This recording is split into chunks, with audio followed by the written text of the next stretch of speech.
এই শুনলাম আজকে নাকি মার সাথে ঝামেলা করছো, মার মুখের উপর তর্ক দিছো।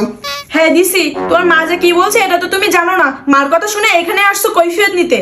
হ্যাঁ, আমার মা যা ইচ্ছা তাই বলবে। এই বাড়িতে থাকতে গেলে আমার মার মুখের উপর কোনো কথা বলা যাবে না। ও আচ্ছা, তাই? থাকলাম না এই বাড়িতে, করলাম না তোমার সংসার, আমি এক্ষুনি এই বাড়ি থেকে চলে যাচ্ছি।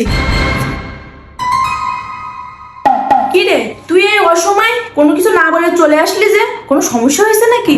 তোমরা দেখে শুনে আমাকে কোথায় বিয়ে দিছো? আর আমার শাশুড়ি সারাটা দিনই কথা শোনায়, আর তোমাদের জামাই মায়ের কথা উঠে আর বসে। তোমাদের জামাই আমার একটা কথাও শুনে না। তোমরা দেখে শুনে আমার জীবনটা এইভাবেই নষ্ট করে দিলা। যদি আমি দেখে শুনে বিয়ে করতাম তাহলে আজকে এই দিনটা আমার দেখতে হইতো না। আজকের এই পরিস্থিতির জন্য তোমরাই দায়ী। এই, তোমাকে এত বড় সাহস কে দিছে আমার মার মুখের উপর কথা বলার? আর তোমার মা যে আমাকে যা ইচ্ছা তাই বলে, কিছু হইতে পারে না। আমার বাপ মা উঠে কথা বলে, আমাকে গালিগালাজ করে, আর বলে কি আমি নাকি ছোট লোক। ছোট লোককে ছোট লোক বলবে না তো কি বলবে?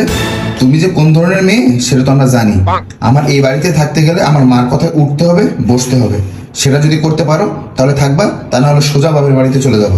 এত যখন জানো তাহলে সম্পর্ক করে বিয়ে করছিলে কেন? আর তুমি আমাকে এত বড় বড় কথা বলতে পারলা? ঠিক আছে, আমি এক্ষুনি বাপের বাড়িতে চলে যাব।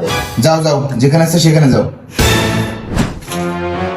রাগ করে যে বললাম বাপের বাড়িতে চলে যাব, কিন্তু কার কাছে গিয়ে অভিযোগ দিব? বাপ মার অমতে বিয়ে করছি, নিজের কপাল নিজেই পড়াইছি। আমার অভিযোগ দেওয়ার কোনো জায়গা নাই। হাজার কষ্ট হইলেও সহ্য করে এখানে পড়ে থাকতে হবে।